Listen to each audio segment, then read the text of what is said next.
Bonsoir à tous les amis, quel plaisir de vous retrouver en milieu de semaine, c'est pas pour la Ligue des Champions. Mais croyez-moi, le programme il est assez costaud, parce qu'on a forcément ces deux demi-finales de Coupe de France. L'OGC Nice affrontera le RC Lens d'ici un mois au Stade de France. Ça aura lieu le vendredi soir, après une semaine après la fin de la Ligue 1. On a également ce scénario entre le PSG et Nantes, c'était assez attendu, mais ça permet de bien statuer que désormais le PSG a bien 4 points d'avance sur le Racing. Et on a enfin Rosseignor qui ne continue pas à Chelsea.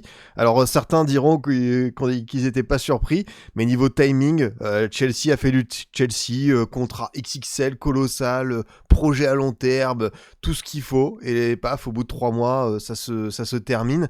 Et bien sûr, il y a aussi Manchester City qui a gagné à Burnley. On est parti sur ce sprint final dantesque en PL, et comme City, ça y est, ils sont revenus à hauteur de points, et avec la différence, tout ça, ça leur permet d'être devant Arsenal. Donc on sait que les Citizens ont un calendrier plus compliqué que Arsenal, donc c'est pas encore tout à fait fait, mais vous le savez, les agendas, les programmes, les calendriers, ça se joue surtout dans la tête, et peut-être qu'ils ont fait le plus dur en gagnant dimanche dernier pour leur mettre vraiment le fameux coup de massue derrière le crâne. Mais bon, Arsenal n'est pas encore condamné, n'est pas encore mort. Il reste, comme je le dis souvent, on est à un mois et quelques jours d'un potentiel doublé PL LDC pour cette équipe qui changerait beaucoup de choses. Mais à l'heure actuelle, bien sûr, c'est difficile d'être optimiste. En tout cas, j'espère que vous allez bien, que vous êtes en forme. L'événement de la soirée, c'est évidemment qu'on est à 90 minutes et peut-être plus, s'il y a une prolongation des tirs au but, de revoir l'OGC Nice en Europa League. Il ne faut pas écarter cette hypothèse. Bien sûr, on a une équipe de Lens qui est favorite sur le papier, mais attention à Nice, parce que si vraiment ça va au bout cette histoire, j'avais 203, après leur parcours phénoménaux de 2024-2025 et celui de cette année où, alors l'an dernier de mémoire en 24-25, ça fait 4 défaites, 4 nuls. Et cette saison, c'était 7 défaites, une victoire. Et la victoire, c'était contre l'équipe redoutable des Go Ahead Eagles, que évidemment, on apprécie grandement. Mais si Nice vraiment repart en Europa League, après encore plus cette saison, et potentiellement une équipe qui, tu vois, peut aller en Ligue 2, ce serait encore plus fou. Mais tu sais quoi, franchement, même en Ligue 2, je pense qu'il ferait même peut-être pas pire dans ce parcours européen, sait-on jamais au niveau du tirage. Thibaut qui demande, c'est déjà arrivé un club de Ligue 2 qui joue la Coupe d'Europe si Nice descend? Alors, très bonne question, c'est déjà arrivé plusieurs fois. En France, on a quelques exemples, notamment... Alors, c'est vraiment que des tours préliminaires à chaque fois, ou des premiers tours, mais on a Lorient qui gagne la Coupe de France 2002 et qui descend. On a Guingamp qui gagne la Coupe de France contre Rennes et qui fait cette compétition Coupe UEFA, Europa League, je sais plus quelle était la nomination à l'époque. On a Guignon qui gagne la Coupe de la Ligue en 2000 et qui se qualifie. Je crois qu'on a des exemples plus anciens. Il y a Nice apparemment en 97. On a aussi... Nîmes qui fait la coupe des coupes, et on a Marseille qui, vous savez, Marseille dans les années 90, il s'est passé 2-3 trucs en coulisses, voilà, je pense que vous le savez. Là on va basculer plutôt sur un fait entrer l'accusé, mais en gros l'OM avait été rétrogradé en Ligue 2, mais avait quand même pu participer à la coupe UEFA, de ce que j'ai compris. Et chez nos voisins européens, on a aussi quelques cas. On a Wigan qui a pu participer à l'Europa League, on a Birmingham, on a Millwall, finaliste de la FA Cup, et en Allemagne, j'ai un Aix-la-Chapelle qui va affronter Lille. Vous allez me demander, mais comment est-ce qu'il sait tout ça? Est-ce que c'est vraiment le détraqué ultime du football, ou est-ce que c'est juste un puits de science, un mec qui adore tellement son sport, qui connaît tout ça par cœur? C'est un des thèmes de vidéo que je prépare depuis un moment, ces clubs européens qui étaient en Ligue 2. Je trouve que c'est hyper intéressant à raconter parce que t'es en deuxième division, tu dois te batailler pour remonter, mais en même temps, t'as cette bagatelle absolue d'être européen et une situation inédite. Donc, c'est une vidéo que je sais pas quand est-ce qu'elle sortira parce que j'ai envie d'avoir, tu vois, peut-être des témoignages d'anciens joueurs et tout, mais je trouve qu'à raconter, c'est hyper passionnant, hyper intéressant, et puis ça permet, tu vois, de fouiller quelques archives. Alors, je sais qu'il y a Vaduz, par exemple, parce que Liechtenstein et Suisse, vous savez, il y a un truc un peu particulier. Les clubs de Liechtenstein peuvent participer au championnat suisse, mais eux, comme ils ont des coupes, la coupe du Liechtenstein, si tu la remportes, en gros, t'es qualifié dès un premier tour de Conference League, et du coup, Vaduz, à un moment donné, ils étaient en 2e ou 3e division suisse, mais ils étaient quand même européens.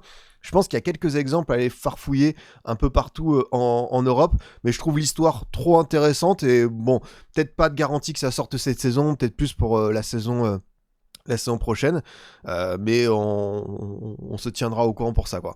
D'ailleurs, je suis persuadé que des clubs de Championship peuvent remporter la Conference League, voire la nouvelle Europa.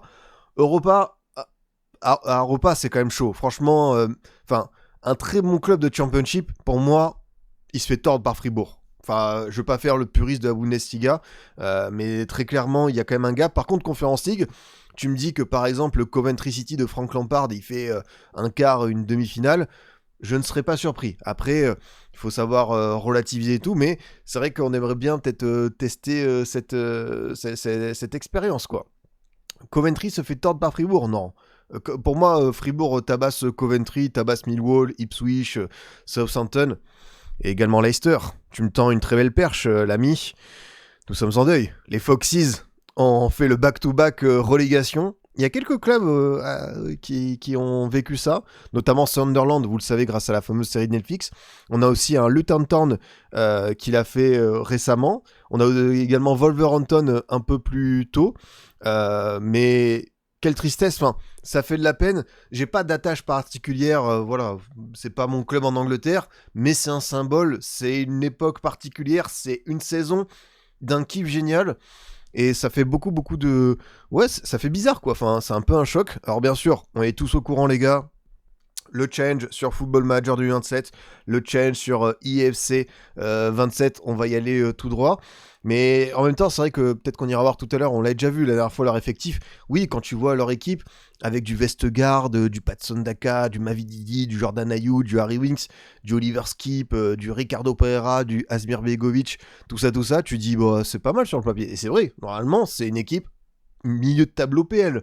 Sauf que quand t'as vécu, pour moi, quand t'as vécu beaucoup de relégations, beaucoup d'émotions négatives, et que t'as un peu ce socle de joueurs qui est là ensemble depuis 2-3 ans, même si t'as eu des ajustements, et c'est pas resté tout le temps le même, mais je trouve qu'il y a une ossature de joueurs en commun. Ah, fallait faire le grand ménage. Et là, il a pas été fait. Ce sera le cas la saison prochaine. Maintenant, faut savoir ce que les propriétaires veulent faire avec ce club. Je pense que t'auras toujours un bassin...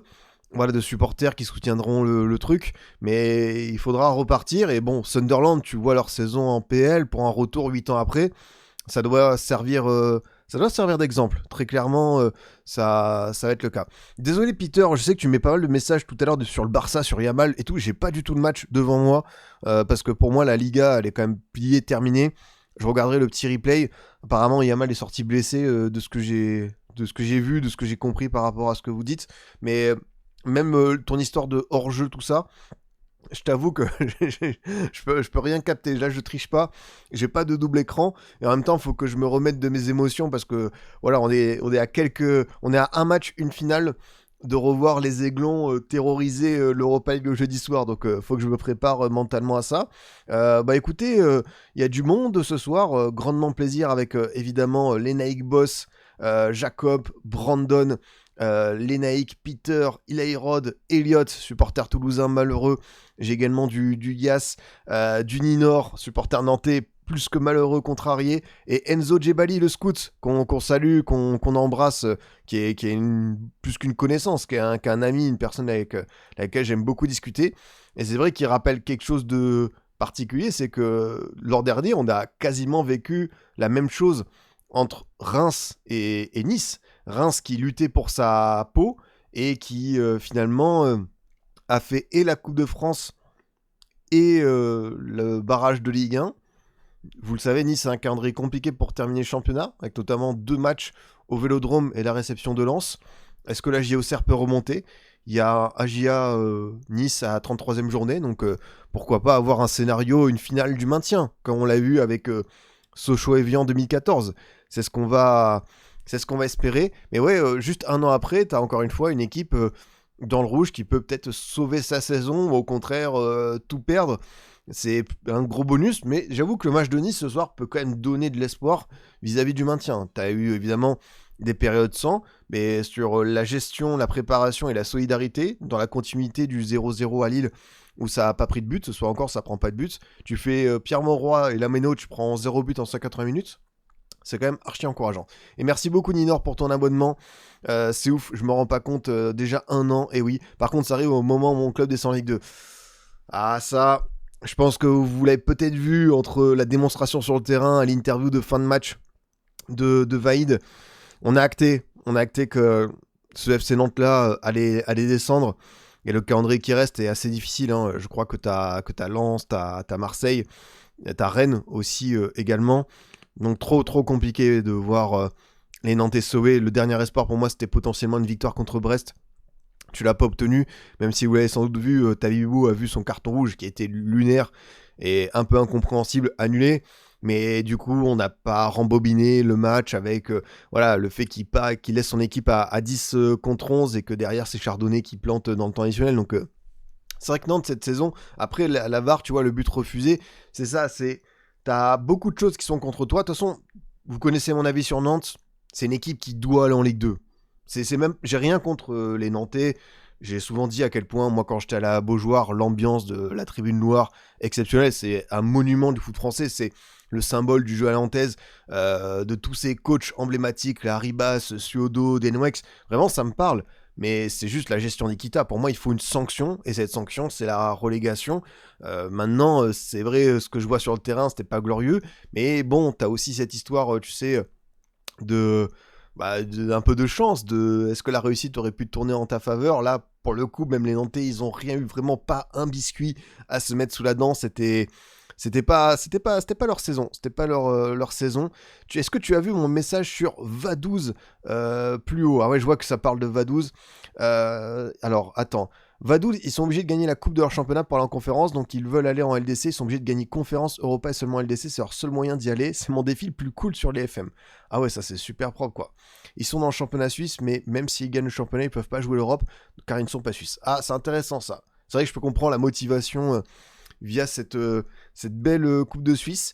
Et je crois qu'il y avait un ami, Skeptoms, qui est là pour la première fois. Salut BG. Et Loïc qui demande, ça va toi? Bah écoute, ça va très très bien. Bonne semaine. On a eu pas mal de tournages assez costauds. Lundi, peut-être que vous avez vu passer sur Twitter, j'ai fait quelque chose avec Aliotalk pour parler de la Ligue 1 des années 2000 et 2010. Je pensais que ça durerait 1 heure, et évidemment, ça a duré 2 heures et demie, et c'était trop bien. On a ouvert la boîte à souvenirs, on a fait plein de petits concepts, plein de choses hyper intéressantes. Ça sortira pas de suite, hein. De ce que j'ai compris, va falloir attendre quelques mois, potentiellement après la Coupe du Monde. Mais quand je vois les personnes qui sont passées là-bas, et même le ton, c'était juste trop kiffant. Et moi, je sais même pas comment je me suis comporté dedans, mais j'étais comme un gosse à Toys R Us, quoi. Vraiment, j'ai débloqué des choses. Et à un moment donné, je vais pas vous le dire, hein, mais il m'a demandé un peu de me faire le 11 des émotions en Ligue 1. Oh, je me suis tellement régalé. J'ai pas pris, tu sais, le 11 des joueurs les plus forts, genre le 11 où t'aurais peut-être ceux qui m'ont le plus marqué, Neymar, Cherki, Fekir, Hazard, Falcao, tout ça. J'ai fait vraiment, tu sais, les coups de cœur à l'ancienne. Et vraiment, j'ai trop kiffé. On a aussi fait un petit tournage avec Willow hier sur les latéraux, le classement des 20 latéraux, donc ça va arriver aussi cette semaine je pense. Et ici on continue tranquillement de bosser. Normalement, petite vidéo qui sort vendredi sur un thème bien sympa. On poursuit son marathon ciné, son marathon Resident Evil. Enfin vraiment, la vie, tu vois, c'est comme à l'image du retour du printemps. En plus, semaine prochaine, t'as la LDC. Je crois qu'on est à moins de 50 jours de la Coupe du Monde, donc il y a aussi ça où on va devoir lancer de plus en plus de vidéos, de thématiques, ça va être chouette. Ouais, les latéraux, on a classé droite, gauche et piston, donc c'est un beau fourre-tout, c'est un très beau fourre-tout. Salut Scipion, je me suis amusé à faire un mercato pour Lens cette saison et je voulais te donner un petit prospect, Jacob Peter Hall de Sturm Graz, voilà, et Lindström s'il descend de Wolfsburg. C'est vrai qu'il y a 2-3 joueurs forcément Lindström, à Wolfsburg, t'as aussi Lovro-Mayer, même si financièrement j'ai l'impression que ça a été un peu un scam là-bas, mais Lovro-Mayer version Stade Rennais, c'est les émotions. On va aller tranquillement sur ce débrief Coupe de France, histoire de évoquer ce qui s'est passé, parce que franchement, on a eu 2 demi-finales pleine de vie, une grosse surprise, une démonstration, j'ai envie de dire. On va évidemment partir sur la question fatidique. Qui gagne la finale? Je pense que ça va être déséquilibré. Peut-être que si ça avait été Strasbourg en face, ça aurait pu jouer un petit peu plus dans certaines têtes. Mais on aura donc ce Lens-Nice en finale de la Coupe de France. Pas forcément l'affiche la plus prévisible au cours de la saison. C'est très bien parce que ça change. On a aussi, tu vois... un RC Lens qui peut remporter pour la première fois de son histoire la Coupe de France et Nice qui peut sauver ça, donc franchement ça vaut le coup.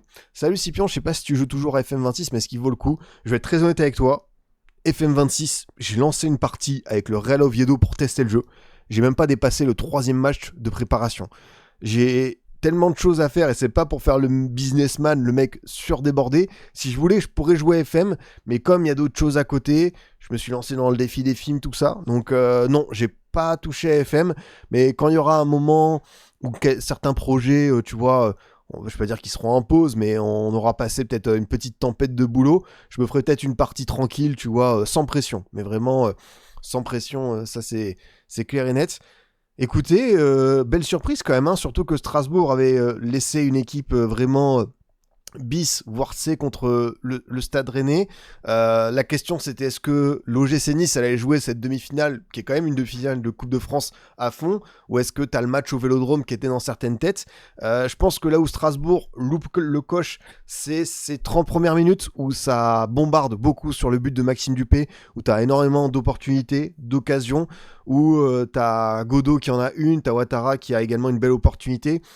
Assez déçu du match des mégas, qui visiblement n'est pas à 100%, qui est, je vais pas dire revenu trop tôt, mais on avait beaucoup d'interrogations, vous savez, sur la blessure de Joaquin Panicelli, et je pense que vraiment, on a un attaquant avec Panicelli qui leur manque dans ce qu'il apporte. Bon, la finition, pas vous faire un dessin, mais c'était aussi... La construction aux autres, le fait qu'ils redescendent, que ce soit une menace sur les défenseurs. Comme Emega, moi, c'est un bon joueur de pivot, mais c'est pas un excellent joueur de remise non plus. Pour le coup, quand je vois Nice qui a joué vraiment bas, bloc bas qui a attendu, je pense que Panicelli pour aller un peu au combat avec Mendy, Ba, Opong, qui ont fait un vrai bon match. J'aime beaucoup Antoine Mendy, ce qu'il propose entre... Nice depuis quelques temps, puis même sa finale de la Coupe d'Afrique des Nations qui était très solide. Donc vraiment un joueur qui, moi, franchement, ça fait partie des gars que je chauffe dans cette saison niçoise, qui est quand même assez énigmatique. Enfin, avoir réussi à passer en ayant joué Lorient et Strasbourg, c'est pas dégueu, non, mais tu bats Lorient et Lorient et Strasbourg. Lorient, c'est au tir au but, au moustoir. Même si Lorient a été réduit à 10 après le carton rouge de, comment il s'appelle, Pagis. On a également cette victoire à la Méno qui était vraiment pas simple à deviner parce qu'il y a eu un match en championnat où Strasbourg leur a roulé dessus. J'ai aussi souvenir dans le parcours de Nice d'un match contre Montpellier où Montpellier mène vraiment contre cette équipe et finalement ça se retourne un petit peu contre le club de la Paillade et ils vont chercher cette qualification. Pour le coup, même si peut-être ça fera pas une victoire finale et que tu as toujours cette crainte du maintien, bravo à Claude Puel quand même pour avoir pris un club malade comme ça et lui avoir permis de se qualifier dans 5 matchs de Coupe de France. Le parcours de Nice du coup, c'est victoire contre Saint-Etienne. Tu vois, par exemple, j'ai souvenir de ce match parce que vraiment je m'étais dit, parmi tous les clubs de Ligue 1, Nice-Saint-Etienne du coup, je voyais les Aiglons passer à la trappe, ça n'a pas été le cas. T'as deux séances de tir au but, t'as pas mal de matchs à l'extérieur qui étaient pas simples contre 3 Ligue 1. T2 à la maison, c'était contre des Ligue 2, mais Montpellier, c'est ça pour moi, il menait 2-0 jusqu'à la 72e. Hein. C'est seulement Sofiane Diop à la 97e qui a évité la séance de tir au but. Donc, mine de rien, dans ce parcours, il s'est passé beaucoup de choses pour Nice. Je sais pas comment l'interpréter, est-ce que c'est le fait de vivre une parenthèse enchantée dans cette compétition, d'être dans un truc un peu à part, pas la pression du championnat, où vraiment ça a dégringolé à partir d'octobre-novembre. Mais en attendant, t'as quand même plusieurs résultats où tu te dis c'est pas mal, quoi. Face à même santé, de vraie bonne équipe de Ligue 2, ok, la différence championnat, mais à ce moment-là, Nice était un peu au fond du trou. Et puis, c'est ce succès au moustoir où pas grand monde ne va prendre des points, et contre Strasbourg-là, c'est vrai que ça mérite d'être valorisé. Ça, c'est clair et net, quoi. Ouais, vous gagnez contre Nantes également en penalty. T'as bien raison. Alors, bien sûr, je troll les Niçois en disant, voilà, Europa League, tout ça. Ça reste une Coupe de France. C'est un titre, je le dis jamais assez, mais à l'ère du PSG version QSI, prendre une coupe, que ce soit Coupe de la Ligue ou Coupe de France, et pour les plus gros cracks comme Monaco, Lille, Montpellier au tout début, une Ligue 1, c'est pas anodin. Il y a pas mal de clubs qui l'ont fait, et si Nice l'accomplit surtout avec cette saison qui a une trajectoire incompréhensible, ce serait fort. Maintenant, ouais, il y a quand même un gros morceau en face. Hein. Vous voyez Lens à 71%. Je pars aussi sur cette version du Racing. On va y venir juste après, mais l'étape toulousaine me faisait un peu peur quand même pour eux, parce que Toulouse, très bonne équipe de coupe. On l'avait vu au Vélodrome, on l'avait vu il y a 3 ans. Je pensais vraiment que ça allait peut-être se jouer sur un but, ou même tir au but, match nul. Est-ce que tu vois Nice gagner contre Lens? Alors, si tu parles du championnat, ça va être tendu. Coupe de France, je mets quand même bien Lens favori parce que... Après, tout dépend. En vrai, s'il laisse le ballon à Lens et que Lens ne déploie pas son jeu et que tu as un Wai qui avait vraiment de très bonnes cannes ce soir, qui a fait son meilleur match peut-être de la saison, qui a envie d'aller chercher, tu vois, un joueur qui n'est pas...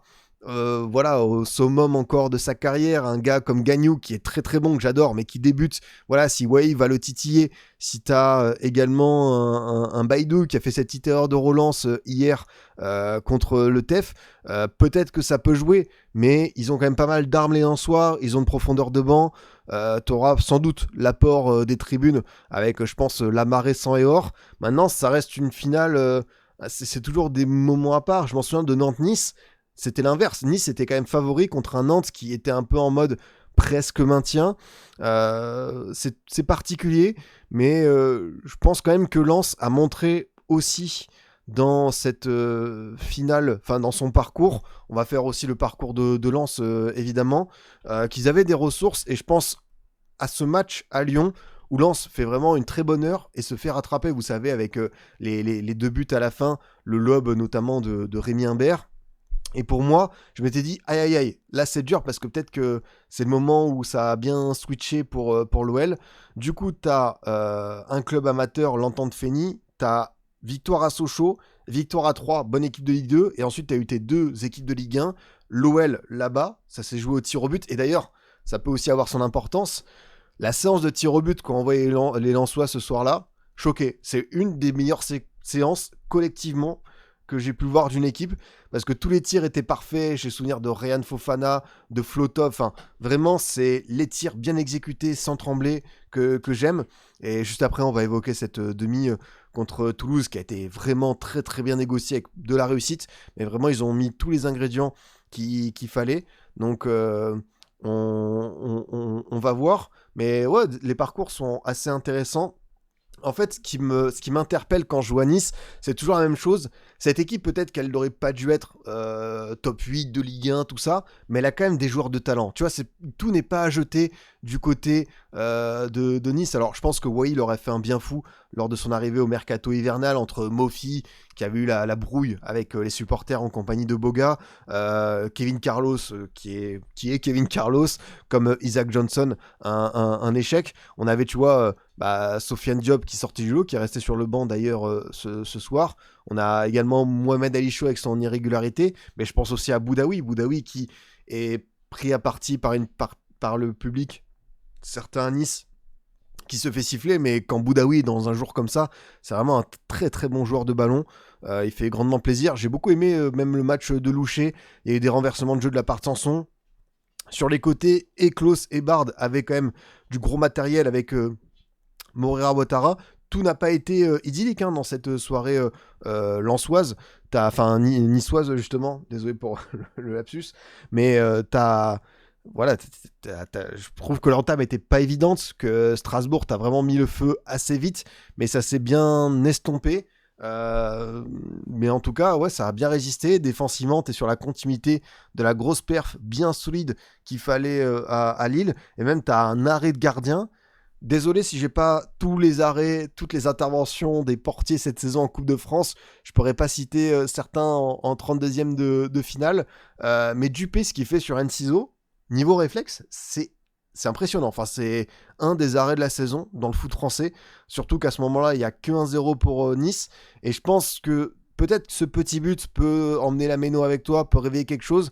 Le but, ça leur a fait mal, mais plus que cette ouverture du score de Wai, qui joue très bien le coup en partant à limite du hors-jeu, voilà, par rapport à Omo Bamidele, t'as très clairement cet arrêt de Dupé qui fait la différence. Est-ce que tu penses que Nice peut gagner l'OM ? Franchement, oui. Enfin, pour moi, même si tu as un écart considérable au classement, même si c'est au Vélodrome, enfin, à partir du moment où l'OM a perdu cette saison contre Nantes à la maison, c'est possible. Au niveau des XG, on est à 1,64 pour Nice et 1,64 qui ont été produits sur 3 tirs cadrés, 4 tirs. Donc, ils ont quand même bien envoyé. C'est vrai que tu as l'action à la fin de Van Hout pour le 3-0 qui est une belle contribution. Wai sur le penalty, voilà, penalty classique, ça fait, vous savez, comme toujours, beaucoup de XG. Et sa frappe, elle est aussi à... La frappe, pourtant, je la trouve pas si simple à mettre. Elle est quand même à 0,52 et 0,79 d'XGOT, donc assez stylé. Et voilà, le frappe de Klose qui s'est envolé. Et on compte à Strasbourg qui a énormément manqué, quoi. 17 tirs, 2 cadrés seulement. Tu as eu des grosses occasions, mais on a beaucoup eu d'imprécisions dans ce dernier geste côté côté strasbourgeois. Est-ce qu'on leur en veut ou pas ? C'est une demi-finale de Coupe de France à la maison, ils sont passés un petit peu à côté. Est-ce que c'est aussi le duo argentin qui a manqué ? J'ai parlé évidemment beaucoup de notre ami Paecelli. Tu as également Valentine Barco qui était absent, et quand on connaît sa générosité, le match XXL stratosphérique qu'il avait sorti contre Mayence, désormais il reste plus que l'Europa Conférence pour les Strasbourgeois. C'est 2 matchs à venir contre le Rayo Vallecano. Je pense que Strasbourg peut le faire. En face, ce sera Crystal Palace ou le Shakhtar. Maintenant, il faut réussir à très vite tourner la page de cette déception, de cette élimination aux portes de la finale, parce que je pense que Strasbourg fait partie des équipes qui peuvent embêter Lens vis-à-vis de leur énergie, de leur capacité vraiment à s'enflammer, à être une équipe difficile, une vraie pile électrique, hein. C'est pas évident des fois de canaliser les Strasbourgeois quand ils sont dans un bon jour. Ce soir, c'était juste pas leur moment. Et faut rendre, pour une fois, c'est vrai que ça fait bizarre, même moi, de me retrouver un mercredi cette saison à dire du bien de Nice, parce que c'est une équipe qui nous a tellement déçus. On a l'impression que ça peut aller tout droit vers la Ligue 2. Mais oui, c'est vrai que vous aviez raison sur le timing, hein, du maintien et cette histoire. Ça dépend du championnat. Si Nice n'est pas maintenu, je ne les vois pas se libérer pour la finale. L'an dernier, on savait que Reims était un peu en mode... voilà, hein, c'était tiraillé. Est-ce qu'on met la grosse équipe ? C'est une finale de Coupe de France, mais en même temps, derrière, on a ce match contre Metz. Et finalement, ils avaient tout perdu. Donc... c'est très particulier à aborder, et le calendrier de Nice et de Lens, c'est un film tellement c'est parfait entre Nice qui peut soit taper un OM malade, soit l'OM se relancer pendant que le match d'après, Auxerre reçoit Angers pour faire flipper Nice avant la finale du maintien. On peut avoir un truc très drôle. C'est vrai que quand j'avais regardé les calendriers, pour moi, sincèrement, ça faisait partie des matchs que je voulais le plus voir. T'as le Monaco-Lille qui a perdu un peu de sa hype parce que Monaco a un peu trébuché dans ce sprint final. T'as aussi un Marseille-Rennes à J34.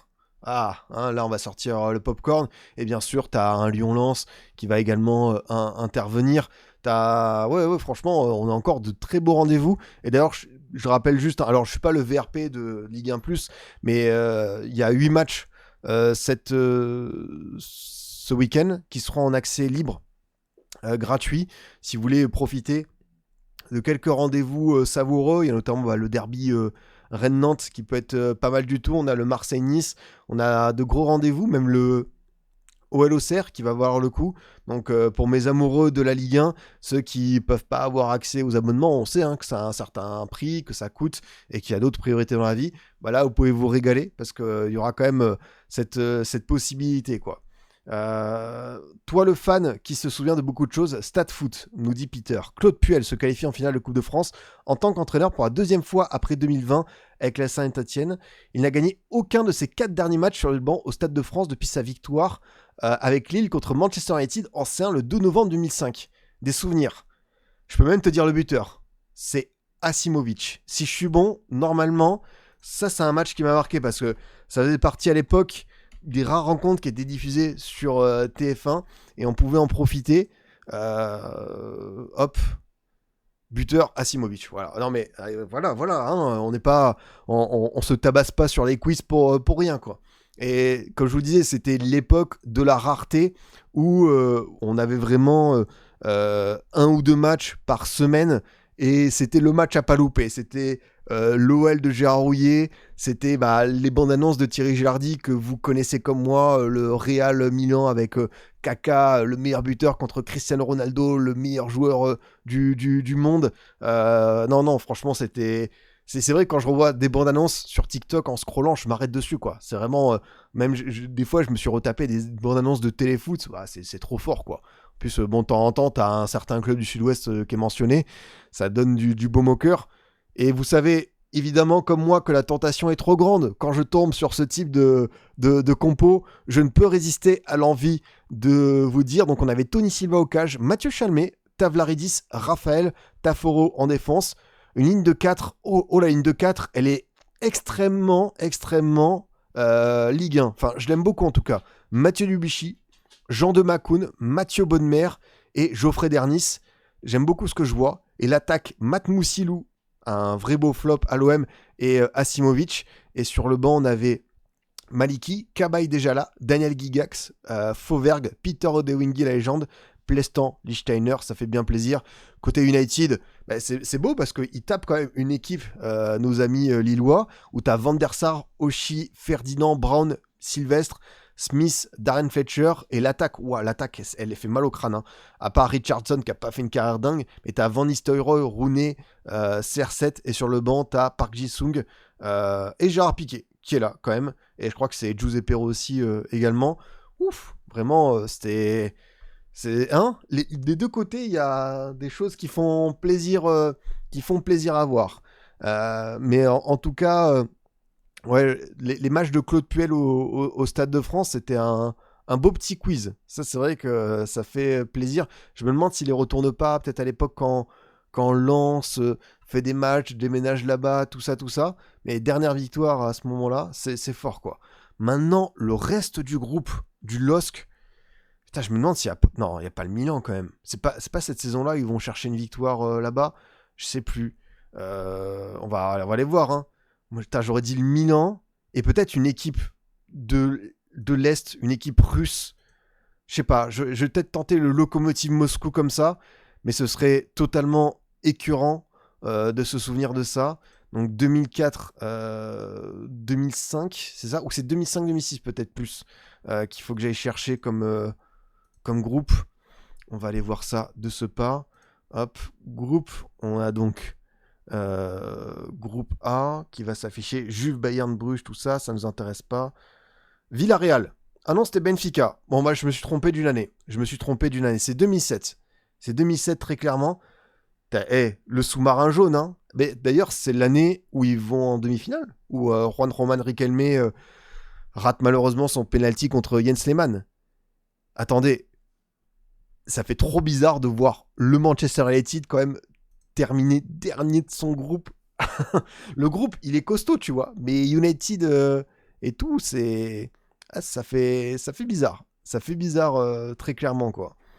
L'OL qui termine 16 points sur 18 devant le Real, Rosenborg, Olympiakos. Il y avait... Oh là, qu'est-ce que c'est que ça, Petralska? C'est quoi, c'est le Partizan? C'est slovaque? Ah, Bratislava, ok. Il y a des clubs que je découvre, tu vois. C'est bien, au moins on a voyagé. On a appris des choses grâce à cette séquence. Ah bah évidemment, après, Villarreal, c'est pas que Juan Roman Riquelme, hein, c'est Marcos Senna, c'est Cazorla, c'est beaucoup Juan Pablo Sorin, t'as énormément de vrais bons joueurs. Ça, faut le dire. On va enchaîner sur le Lens-Toulouse. Ce qui est bien, c'est que pour une fois, on va rester sur... la continuité des débriefs Ligue 1, que du positif à dire sur les Lensois. Quelle saison exceptionnelle, vraiment jusqu'au bout. T'as l'occasion d'aller titiller le PSG pour le titre, même si je pense que ça va être compliqué tout de même. Et surtout, quand t'as une saison aussi emblématique, rajouter une Coupe de France, un trophée comme ça pour la sublimer, c'est pas anodin. Et je pense que Lens a mis beaucoup de chance de son côté pour faire ce parcours-là, où je l'ai dit, hein, t'as eu des scénarios ok, mais t'as aussi eu cet aspect mental à Lyon. Ça a été quand même un acte majeur. Et ce match contre Toulouse, je le redoutais, je vous le dis, hein, franchement, je pensais pas que ça allait être un score aussi large, même si Lens a été assez efficace à profiter d'une défense toulousaine méconnaissable. Franchement, j'ai trouvé assez bizarre sur leurs interventions, même des gars que j'aime beaucoup comme Cresswell qui est passé à côté. Donc ça peut arriver. Mais Lens, quel match. J'ai pas j'ai pas tout l'historique de la Coupe de France en tête, mais le match de Thauvin, en termes de perf, de folie dans cette compétition, on le situe où? Parce que son match de mardi, il est invraisemblable. Enfin, il est dans tous les bons coups, il est intenable. Techniquement, c'est largement supérieur. Je sais pas si dans 5-6 ans, je m'en souviendrai, je vous le réciterai comme ça. Mais ouais, il y a quelques matchs en Coupe de France qui m'ont marqué, tu vois, genre Ronaldinho contre Bordeaux au Parc. On a eu aussi Dukix qui avait envoyé quelques scores, quelques tarifs assez lourds. J'ai aussi un Gouiri sur un Nice-Marseille où Sampaoli met, comment il s'appelle, Saliba arrière droit, où Gouiri est monstrueux. Mais là, le match qu'il fait, c'est assez phénoménal. Ouais, pareil, hein, c'est un des symboles, si ce n'est le gars, le cadre qui porte cette équipe. Et c'est une telle bonne idée de l'avoir récupéré cet été. En plus, à l'Udinese, il était même pas en fin d'aventure, hein, et ils étaient très contents de lui là-bas, était devenu capitaine, ils auraient pu continuer un moment, mais revoir en Ligue 1 comme ça, avec un registre différent, c'est plus l'ailier qui va coller à sa ligne, mais c'est plus un joueur qui va tourner autour, qui a une grosse liberté, et comme relais sur le terrain, et surtout ce qu'il a accompli. Alors, il y a des matchs où il a été en difficulté, mais sur la globalité, c'est équipe type de Ligue 1 tous les jours, et c'est un des meilleurs... c'est une des meilleures recrues. Franchement, la saison de Flotov, elle est colossale. Et ce match le prouve bien. Alan Saint-Maximin aussi, hein. Grosse performance. Hein. Il avait envie d'en découdre. Déjà, son entrée, son match contre Toulouse en championnat, et quelqu'un l'a dit, c'est vrai que je pense que le fait d'avoir gagné 3-2, ça a pu avoir un impact. Et même sur la dynamique, ça a vraiment boosté ses 100 et or. Mais Saint-Maximin, dans ce qu'on connaît de lui, et encore plus, il a été tout aussi bon, tout aussi difficile à prendre pour les Toulousains. Et non, en plus, tu as aussi Mathieu Hudol. Enfin, c'est vrai que la soirée a été complète et royale de bout en bout, même Thomasson. Ce qui est bien, c'est ça, c'est que tu as deux recrues parmi les meilleurs, je pense, avec Sangaré qui plante. Risser aussi fait sa saison, tu vois. On a également Saint-Maximin, recrue du mercato hivernal, et t'as Thomasson, qui est un des anciens joueurs, mais qui fait sa saison en référence, tout club confondu, franchement. Après, à Strasbourg, même à Nantes, Evian, à l'époque, il avait un rôle différent, plus haut sur le terrain, mais je trouve que c'est vraiment sa saison où il est le plus régulier, fiable, rien qu'à voir son nombre de passes D, son activité, et même le fait qu'il soit... vraiment intéressant dans cette zone. Et Thomasson, c'est un des revenants, mais même si Malang Sarr revient de plus loin par rapport à lui, mais saison est géniale. Saoud Abdoulhamid, pareil, hein, on le découvre de plus en plus comme titulaire sur les 3 derniers mois par rapport à Ruben Aguilar, et il te fait un bien fou. T'as aussi un petit peu de Made in Lagayette avec Gagnou. Enfin, je pense que vous l'avez compris, et c'est quelque chose qui est en commun par rapport à tous nos débriefs Ligue 1. Je n'ai que des éloges, je n'ai que du positif à dire à Lens, parce que au départ, quelles étaient les attentes autour de cette équipe? C'était, si on fait un petit parcours en coupe, pourquoi pas, et en Ligue 1, un top 8, et puis s'il y a mieux, pourquoi pas. Mais très très vite, on a senti une équipe qui a capitalisé sur une vraie belle série de victoires, qui a mis pas mal de monde à distance pour la 2e place, et la Coupe de France a été le kiff supplémentaire. Mais comme je vous dis, Lens, c'est un club qui nous parle à tous, parce que c'est Bollard, parce que c'est les Corons, parce que c'est des joueurs incroyables à plusieurs générations. Daniel Moreira, Utaka, Seydou Keita, j'ai même pas parlé de la génération avant qui prend le titre en 98. T'as eu récemment Openda, Fofana, tout ça.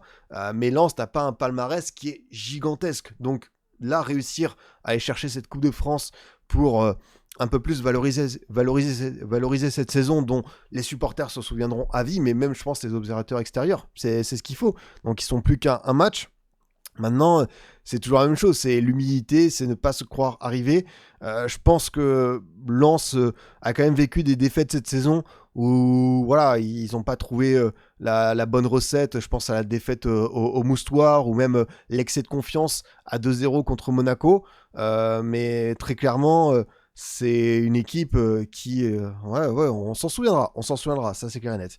Alors certains m'ont dit si Arteta ne reste pas, ça peut aller euh, ça peut aller pour Pierre Sage à Arsenal. Je sais pas, si Arteta vraiment ça se fait pas, je pense que Andoni Iraola aura peut-être une belle proposition.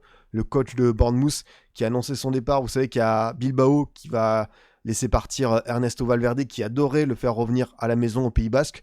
Mais Iraola en première ligue, il a une telle cote que ça peut aller chercher très haut. Maintenant, si Pierre Sage part, quel coach pour Lens? Waouh, c'est dur parce qu'il a apporté tout ce qu'il fallait en termes de compétences et de calme et de bonification d'une équipe.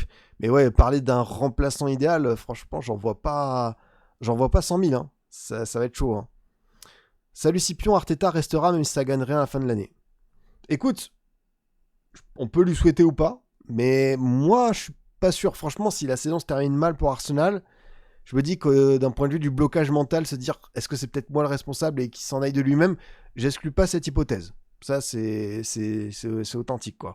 Mais ouais, est-ce que tu n'aurais pas un coach jeune, ambitieux, qui a montré des choses? Par exemple, c'est tout bête, hein, mais Martinez Novel, il fait un excellent boulot à Toulouse. Je ne serais pas surpris que Lens s'intéresse à lui dans le profil de coach pour aller. Désolé, hein, mon cher Elliot, mais en plus de te piquer ta place en finale de Coupe de France, ils vont te prendre ton coach.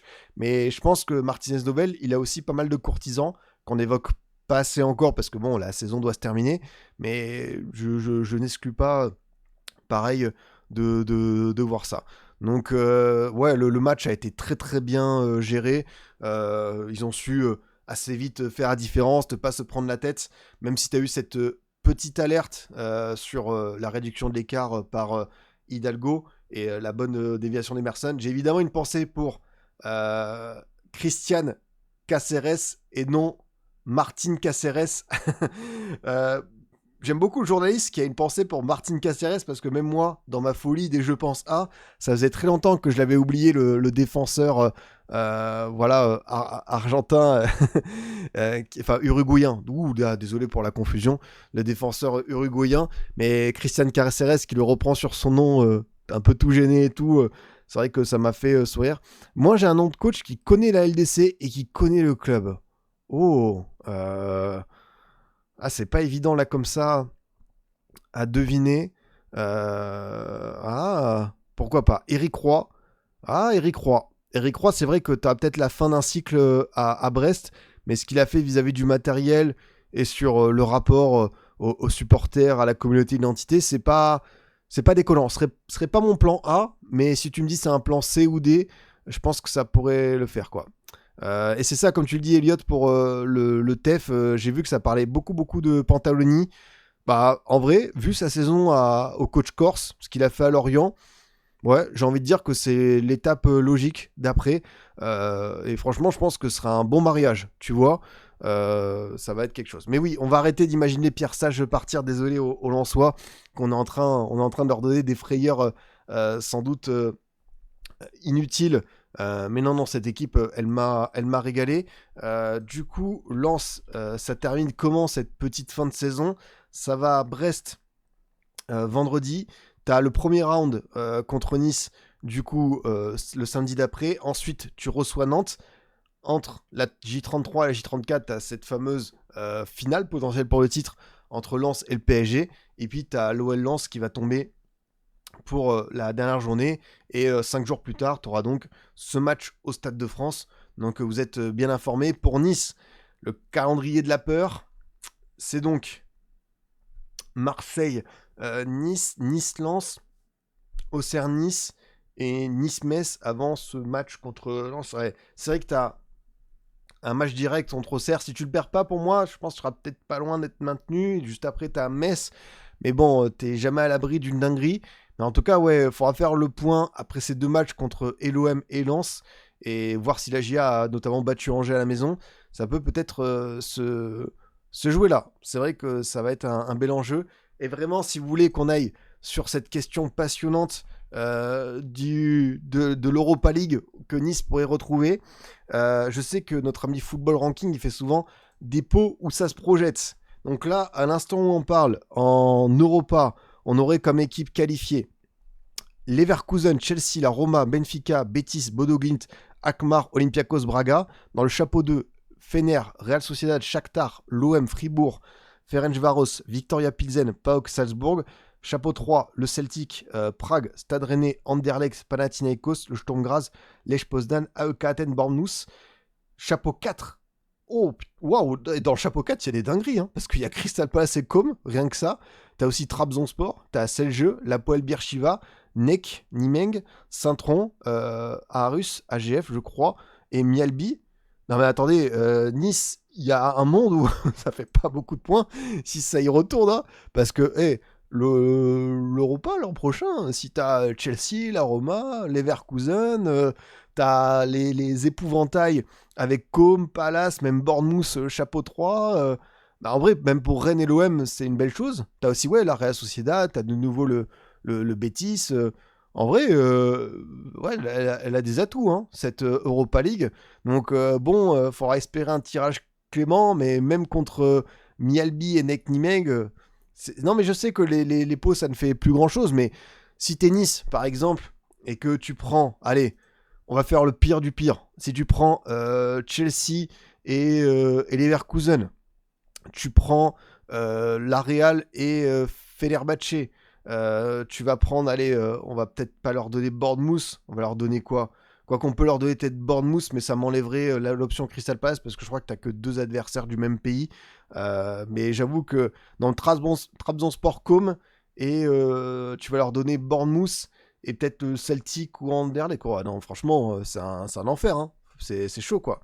Mjällby, champion en titre en Suède, on a recruté un joueur chez eux. Ouais, c'est vrai, Mjällby, qui a un nom assez intéressant comme Viking, hein, les successeurs de Bodo Glimt, qu'on va découvrir l'an prochain. Comment on passe d'une EL si faible cette année à une possible EL avec d'aussi gros cadors l'an pro? Les clubs n'ont-ils pas loupé leur chance de gagner ces compétitions? En vrai, j'ai vu beaucoup de gens tacler l'Europa League de cette saison. Bon, vous connaissez, moi aussi, je vais pas dire ma mensuétude légendaire, mais après, bon, bah c'était les 5e, tout ça. Bon, t'as quand même des équipes, tu vois, genre les Rangers, Feyenoord, tout ça, ça aurait pu être sympa. Après, bon, bah, t'as quand même le LOSC, qui avait fait top 8 LDC. T'as Nottingham, qui était pas loin d'accrocher à LDC, qui est un peu relégué. T'as des vraies bonnes équipes dans le championnat depuis un moment. Stuttgart, Bologne, Rome, Porto, Betis, Aston Villa, Lyon. Oui, c'est vrai qu'il y a des saisons, on a vu ou Chelsea, ou United, ou même le Barça y atterrir. Maintenant, bah, c'est le jeu un petit peu des répartitions. Et tu as raison après. Tant mieux pour ces équipes qui ont plus de chances d'aller au bout. Bon, moi, dès que j'ai vu Aston Villa, j'étais quand même en mode attention, surtout qu'ils vont avoir 2 matchs contre Nottingham. Nottingham qui doit encore sauver sa peau, quoi. En fait, je pense que c'est la Ligue Conférence qui est belle cette année et du coup, te donne cette impression. Peut-être qu'il y a une comparaison avec ça. C'est vrai, tu fais bien de le souligner, surtout quand on voit ces demi-finales. Hein. C'est vrai que Rayo, Strasbourg et Shakhtar, Crystal Palace, ça nous parle. Limite, la conférence est plus hypante cette année. Ouais, non, mais le fait d'avoir de nouveau une équipe française où on peut se rattacher à elle, ça nous parle. Ça, c'est vrai que c'est pas bête comme jugement. Je ne l'avais pas vu comme ça.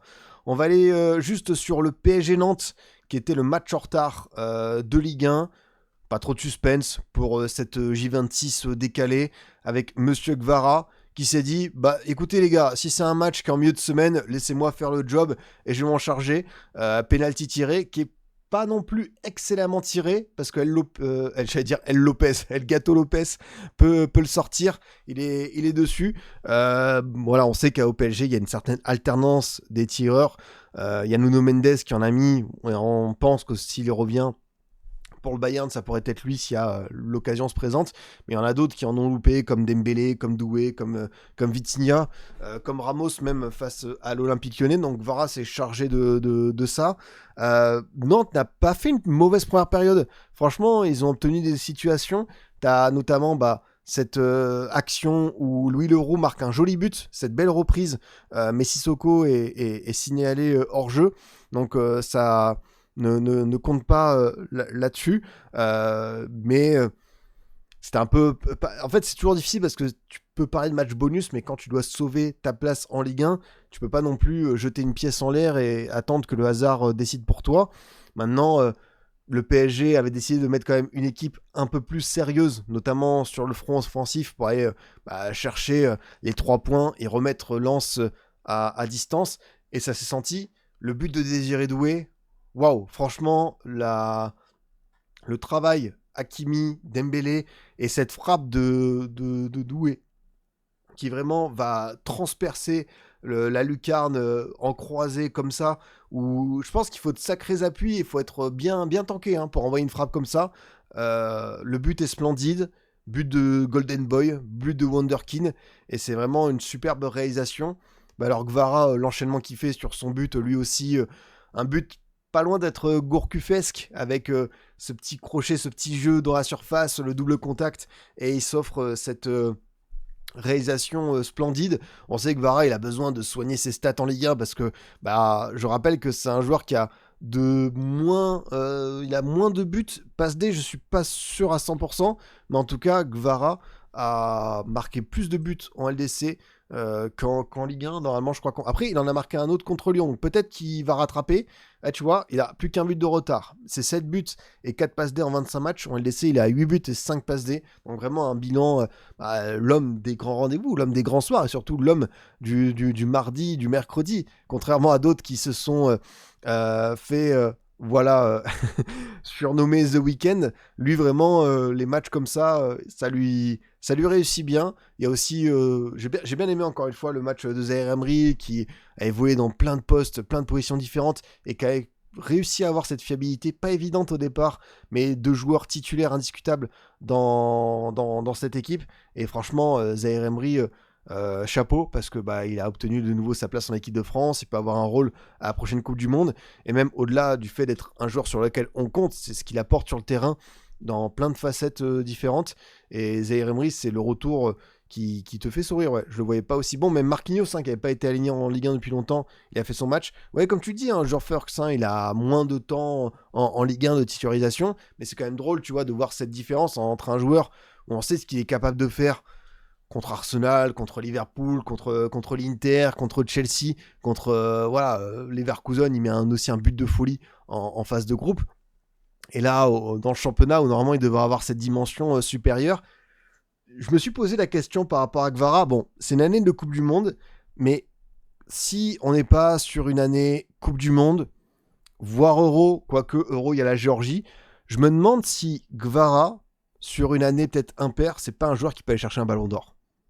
Peut-être que je pars de trop loin, mais il a des gestes et des moments pour lui où s'il réussit à être, tu vois, le gars qui est décisif en huitième, en quart, en demi, en finale, s'il met un peu plus de stats sur cette phase de championnat, sur ce qui dégage aussi avec des gestes spectaculaires, des instants qui vont marquer les membres du jury, est-ce qu'on n'est pas à l'abri d'un Gvara qui peut grandement se rapprocher même d'un podium, mais pourquoi pas d'une victoire? Après, tu auras toujours des mastodontes absolus, des mecs qui vont te planter. J'ai envie de dire, maintenant ça compte presque plus d'avoir juste un gars qui te met 55-60 buts par saison. Il faut d'autres choses. Rodri a ouvert la voie, Dembélé a aussi montré le chemin à sa manière. Ça part de trop loin à mon avis. Je sais pas. Moi, je dis rendez-vous peut-être l'an prochain, quand il sera frais, sans Coupe du Monde. Après, il est dans un club où il peut aller quand même souvent au bout dans pas mal de compétitions, pas assez médiatisé. Je sais pas. Est-ce que Rodri était un mec ultra médiatisé, tu vois? Donc Gvara, j'ai pas envie de lui prédire un destin ballon d'or, je mettrai pas ma main à couper. Mais s'il y a un bel alignement des planètes, ça peut être un candidat un jour. Franchement, il a des atouts pour lui en tout cas. Il a des choses qui vont plaire aux gars qui votent. Voilà, ils aiment de temps en temps le clinquant, les grands moments, tout ça. Je pense que Gvara peut lui en donner. C'est fou cette phrase, on l'a vu contre Liverpool, le Barça, mais en fait il est confiant contre Nantes. C'est vrai. C'est vrai. J'avoue que moi elle me fait sourire.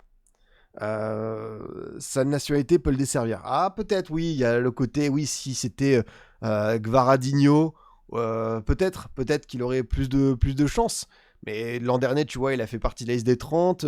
C'est un nom qu'on commence à connaître. Puis bon, bah, tu vois, pour l'Europe de l'Est, c'est une zone où ça peut voter, où ils sont attachés à ce type de joueur. Peut-être qu'il peut avoir quelques atouts. Quelques atouts. Donc, mais ce match m'a vraiment fait plaisir. Et surtout, le troisième but, il est génial dans ce qu'il réussit à faire. Donc, le PSG, c'est pas forcément trop foulé.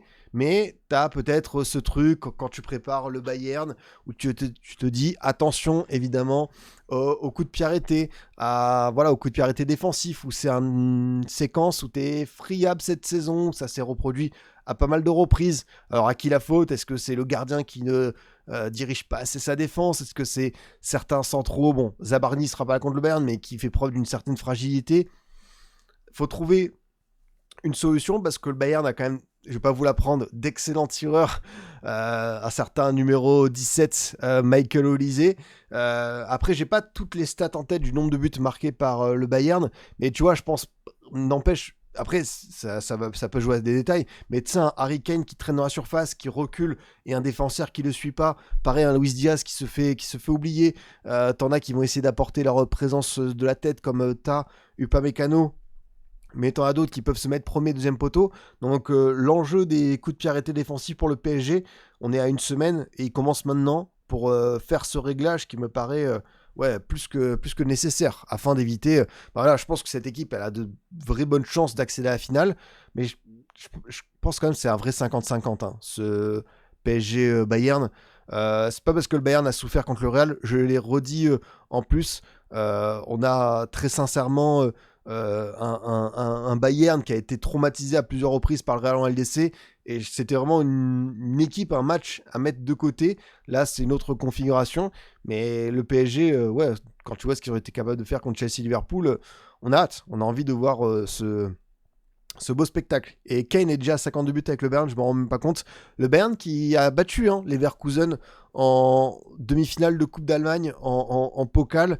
Ça fait bizarre de dire ces stats, mais le Bayern n'avait pas atteint la finale depuis 2020. Donc on parle quand même du Bayern qui terrorise l'ensemble de la planète et surtout le football allemand. Donc ça faisait un petit moment et on a quand même une vraie belle équipe. Je pense qu'on sera sur le 11 qui sera aligné par Vincent Kompany contre le PSG. Ce week-end, il y a un match à Mayence. Le Bayern est déjà champion. À mon avis, ça va envoyer du... Ne vous étonnez pas s'il y a et Jackson, et Guerrero, et Ito, et Denis Offli, et Barendiaï.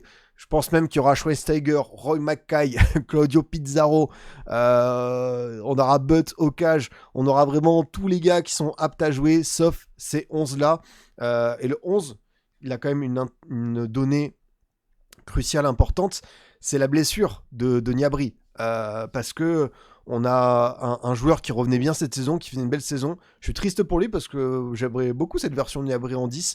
Pas le joueur du siècle, mais je trouve que c'était une belle réadaptation. Et Gnabry a une blessure qui va l'empêcher de faire la Coupe du Monde. Mais c'est Moussiala qui a fait, de ce que j'ai compris, un match pas mal ce soir.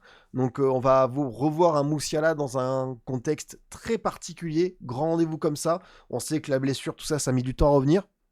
Maintenant, c'est peut-être le moment pour lui de rappeler qui il est. Parce que de temps en temps, je vois des dingueries passer sur Moussiala où je me dis, même si c'est pas un membre de ma famille, même si j'ai pas d'attache particulière, c'est un jeune qui m'a fait kiffer, il y a eu des frissons, et certains ont rabaissé Moussiala d'une manière incompréhensible.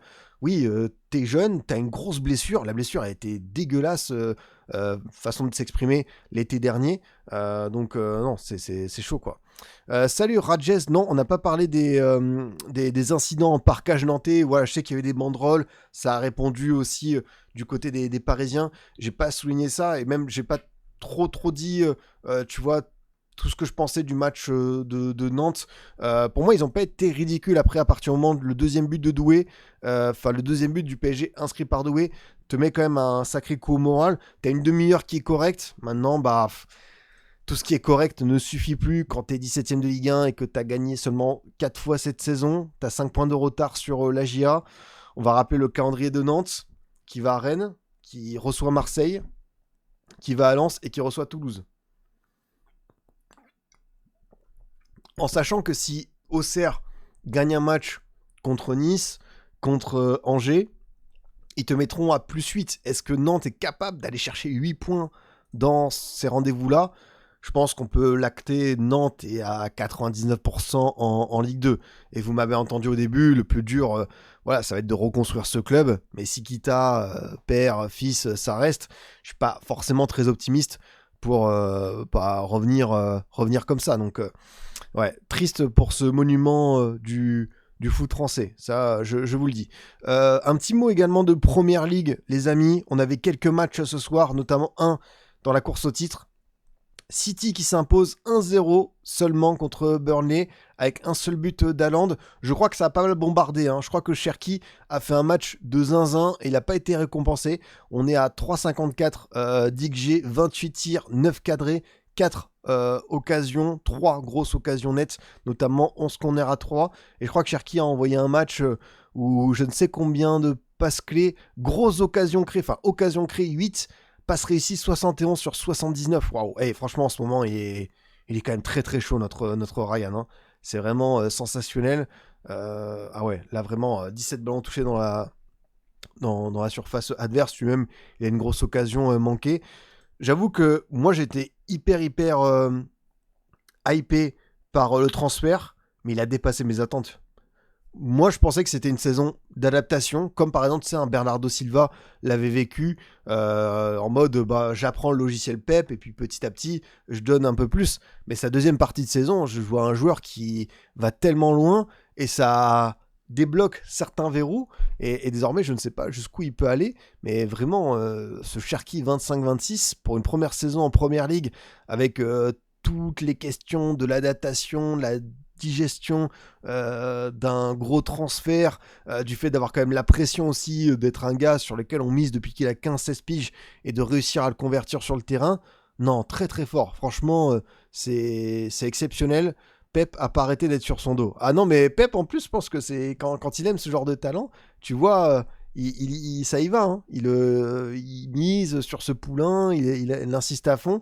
Et c'est vrai que Cherki, oui, c'est plus le même joueur. On sait il s'est un peu fluidifié, il a perdu, mais des fois, j'ai l'impression qu'il vole sur le terrain. Son but contre Arsenal est génial. Et ce soir, de ce que j'ai pu voir sur quelques séquences, il y a des passes, encore une fois, c'est magique.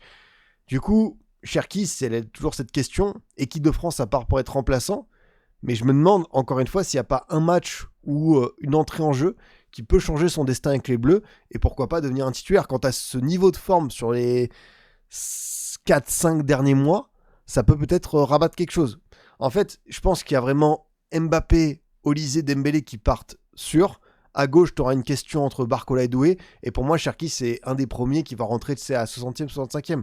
Mais voilà, est-ce que tu peux pas réfléchir à une animation pour inclure Cherki avec peut-être plus Olysée sur son couloir, Dembélé par exemple dans son rôle du PSG, le kick ça à gauche, je sais pas, mais c'est vrai que on peut avoir une animation différente pour intégrer Cherki. En tout cas, ça mérite réflexion pour ce joueur qui nous offre beaucoup d'émotions fortes. Et ouais, sa progression elle est géniale. Et comme je vous dis, je suis un grand fan du joueur, mais même moi il me surprend. Je pensais pas que ça se passerait aussi bien, et tant mieux, parce que j'avais pas envie d'être sceptique, mais vous savez comme moi, en plus il y a eu un premier match cette saison, c'était contre Tottenham, où ça avait été dur, et on s'était dit oula, attention, Cherki, faut qu'il s'adapte et tout, et je pense qu'il a compris pas mal de choses, il a vécu une blessure, je pense qu'il a pas mal bossé pour revenir à 100%, donc ouais, c'est assez stratosphérique, et ça en profite du côté des Citizens pour revenir, hop, plus que 5, 34, 35, 36, 37, ouais ça, plus que 5 matchs à jouer,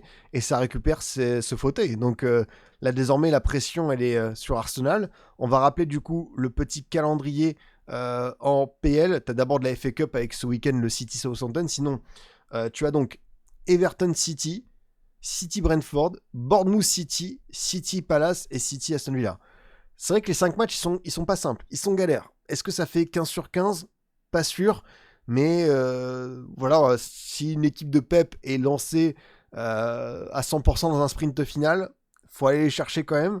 Mais quand je vois ce que Bournemouth est capable de faire contre les gros, même un Everton à la maison, ou tu vois un Aston Villa qui va peut-être essayer de valider sa qualif en LDC, même si je pense qu'ils ont quand même un petit matelas dans ce sens. Et côté Arsenal, je crois que tu as un Burnley ou un Wolverhampton, non, Burnley non, qui va arriver pour Arsenal.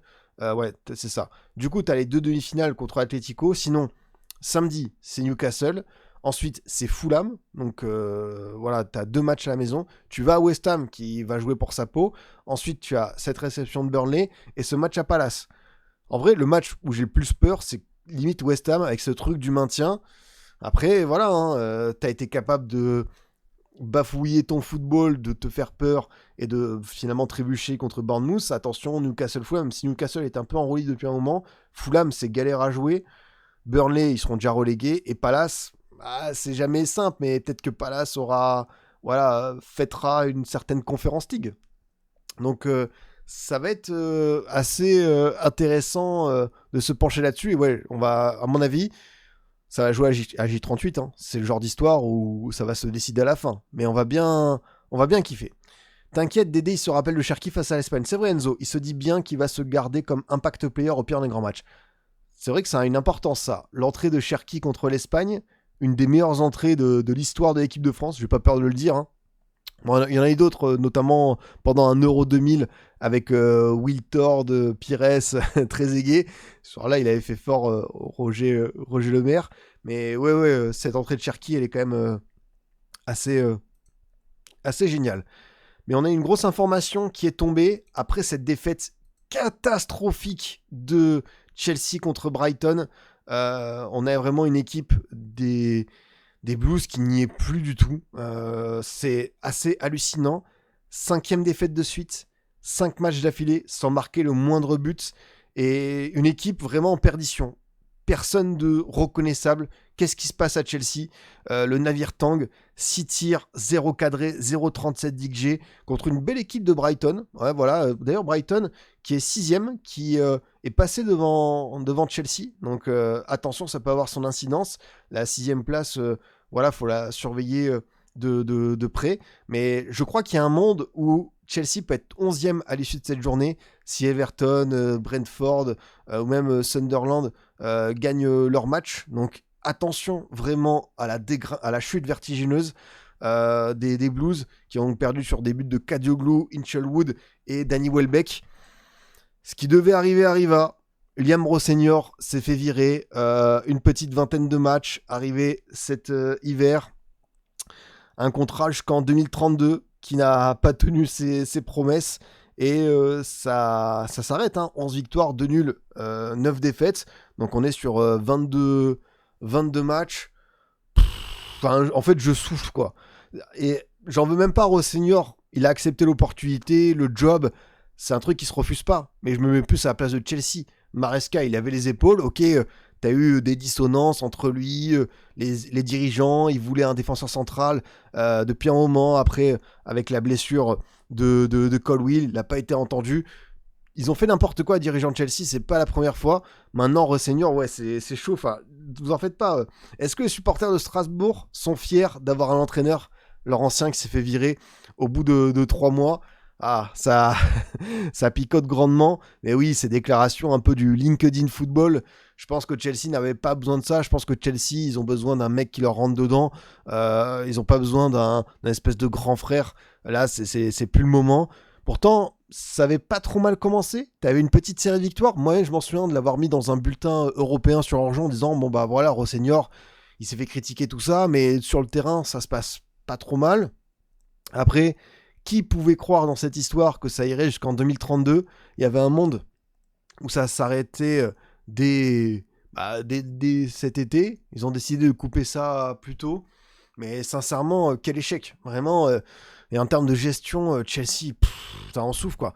C'est vrai que tu as eu la victoire en Conference League, tu as eu la parenthèse Coupe du Monde des clubs, mais par rapport à tous les montants dépensés et les résultats en Première Ligue, également en Ligue des Champions sur ce qu'on a vu cette saison, on est très très loin des attentes. Alors, comme tu dis, c'est argent illimité.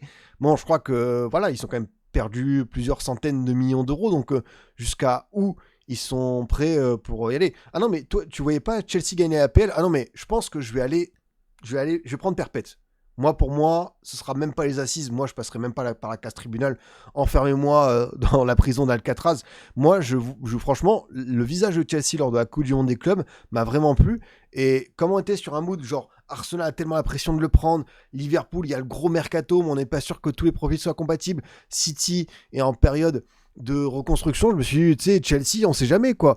En Coupe du Monde des clubs, pareil, personne misait sur eux. Bon, là, t'inquiète, je vais plus jamais miser Chelsea sur quelque chose parce que là, moi, je me suis gamellé totalement. Mais ouais, Maresca, je peux comprendre que il y avait des réticences, il y avait des trucs, des brouilles, mais c'était tellement pas le moment de le virer, surtout de prendre Rosseignor à la base, parce que Rosseignor, pendant 18 mois, j'ai aimé son boulot à Strasbourg.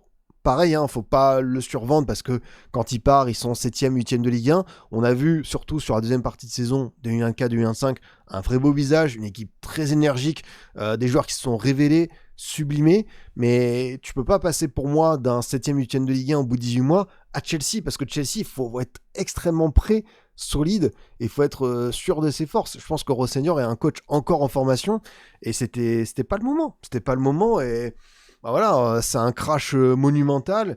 Et là, pour le coup, ouais, je crois qu'ils sont allés sur un coach intérimaire, Callum McFarlane, qui avait déjà fait ça il y a un moment. Mais c'est fou, quoi. Depuis quelques années, le banc de Chelsea est tout au sauf confortable, nous dit Foot Mercato. Depuis l'arrivée de Bluco, les entraîneurs ont une durée de vie très limitée. Thomas Tuchel, Graham Potter, Frank Lampard, Pochettino, Enzo Maresca ont été de passage et ne sont pas inscrits dans la durée. En janvier dernier, les poursuivants à Stamford Bridge espéraient qu'Olam Rosseignor ne subirait pas le même sort que ses prédécesseurs. Jeune et motivé, l'Anglais de 41 ans a reçu une belle promotion de la part de ses dirigeants après son travail réalisé du côté de Strasbourg. Preuve de la conscience de Chelsea envers lui, le club anglais lui a offert un contrat de 6 ans et demi. J'aurais même pas donné 1 an et demi. Enfin, c'est fou. Les contrats longue durée, déjà pour des joueurs, bon, ok, je peux comprendre les jeunes talents, et pour les coachs, mais jamais de la vie, quoi. Le tout avec un salaire estimé à 4,6 millions d'euros par an. Todd Boehly est tête pensante londonienne. Faudra qu'on parle un jour aussi de Ekbali, le dirigeant, enfin, là, un peu la tête pensante de tout ça, parce que c'est un vrai bourbier sans nom. Après seulement un peu plus de 3 mois, le Paris Rosseignor a échoué. Les résultats n'ont pas été à la hauteur des ambitions et des attentes de ses boss. La défaite face à Brighton en PL a précipité sa chute. Le lendemain, une réunion de crise s'est tenue à Londres où plusieurs médias anglais ont annoncé que la fin était proche pour Rosseignor. Un entraîneur peu apprécié par les supporters qui ont réclamé son départ, mais aussi par une partie de ses joueurs qui n'étaient pas fans de son style et de ses méthodes. Plutôt que d'attendre la fin de saison, ils se sont séparés de lui. Les résultats et les performances, déclare Chelsea, sont en deçà des attentes alors que la saison est encore longue. Chelsea souhaite à Liam beaucoup de succès pour l'avenir. L'aventure a donc été courte, on rappelle, 11 victoires, 2 nuls, 9 défaites, pour lui qui rêvait de faire ses preuves dans l'élite anglaise de son pays, où c'est très dur de se faire une bonne réputation. C'est un énorme coup dur. C'est aussi un gros échec pour les Blues qui vont devoir nommer un troisième entraîneur cette année. Les médias britanniques ont précisé ces dernières heures que le club va un entraîneur expérimenté habitué aux joutes en PL et au niveau, tout le contraire de Maresca et de Rosseignor, qui devraient toucher un beau chèque. Alors, on avait des estimations en mode, comme Rosseignor était en contrat jusqu'en 2032, il toucherait 27 millions d'euros. Apparemment, il y avait une clause pour ne pas aller jusque-là, mais c'est quand même 10-12 millions d'euros pour 3 mois. C'est le jackpot absolu. Enfin, moi, je suis dit, le football, peut-être des fois, je me dis, je prends une pause. Hein, je vais jouer aux Bahamas, je mets les pieds dans l'eau, je lis des mangas, je regarde, je scroll sur TikTok et fini, vous ne me voyez plus. Mais sincèrement, c'est vrai que pour le coup, on sait qu'en Angleterre, quand tu te loupes une fois, c'est très dur de revenir et de convaincre de nouveau son... Est-ce que tu connais l'histoire du contrat de son père avec Torquay ? Franchement, ça me dit rien. Ça me dit rien du tout, Enzo. Si tu veux nous abreuver de ta science. Et du coup, je crois que Chelsea a déjà plusieurs candidats pour remplacer Rosseignor. Du coup, Iraola qui est forcément courtisé. T'as aussi Terzic, l'ancien de Dortmund, qui est sans club depuis l'été 2024. T'as aussi Glasner, Com, avec Fabregas. C'est vrai que ça parle à Chelsea. Donc, ouais, on va avoir des gens qui vont se bousculer au portillon. Maintenant, savoir qui sera l'euro élu. Pour moi, t'as pas un effectif ignoble. T'as des joueurs de grande qualité, mais il faut faire un tri et surtout, il faut arrêter d'empiler les joueurs à certains postes. Enfin, il y a des trucs qui sont incohérents. Et même le mercato, là, quand tu fais le bilan des Bino Gittens, des Delap, des Garnacho, je pense qu'on est sur du 150 millions d'euros envoyés. C'est terrible. Autant mettre cet argent dans la recherche médicale, dans l'environnement, mais waouh, t'as le rendement des 3 là que je viens de citer, il est un peu il est un peu effrayant, quoi. Par contre, je comprends pas trop pourquoi les médias continuent tout le temps de citer Boly alors qu'il n'est plus impliqué dans les décisions, plutôt d'Ekbali. Mais tu vois, c'est pour ça que j'ai cité Ekbali, c'est que c'est vraiment lui l'architecte en ce moment de Chelsea. Mais comme tout le monde a découvert Bluco avec Todd Boly, on pense à ce gars un peu, voilà, à l'américain typique qui découvre le foot. Alors que non, t'as bien raison de souligner, Minos, que c'est vraiment notre bon vieux Ekbali qui doit être au cœur des critiques.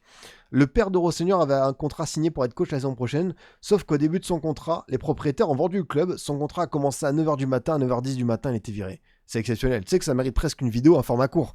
Genre, le contrat le plus court de l'histoire. 10 minutes. Genre, même pas le temps de boire le café, mettre les crampons, siffler les 2-3 premiers tours de terrain. Ah, c'est exceptionnel. Et décidément, dans la famille, ça a l'air d'être assez maudit. Écoutez les amis, on va s'arrêter là-dessus tranquillement. On a pu faire un beau petit point Coupe de France également, Ligue 1 avec le PSG Nantes et donc ces histoires de Première Ligue et de Rosseignor. Est-ce qu'on le reverra un jour? Ça va être une information intéressante, mais ça va pas être évident. Un mot sur la blessure de Yamal. J'ai pas encore vu les images, j'ai pas encore tout vu, donc on se tiendra au courant pour ça. Je pense qu'on a rendez-vous avec hors-jeu soit vendredi, soit samedi. Nous, ce sera normalement pour le débrief Ligue 1, mais ça me faisait plaisir de faire ce beau petit point en milieu de semaine. Prenez soin de vous, on se dit à très vite. Si ça vous a plu, comme d'habitude, le rappel sous chat, n'hésitez pas vraiment à liker, vous abonner, commenter. On est également en podcast sur le COP de Scipion. Bonne soirée et bonne nuit à tous. Salut.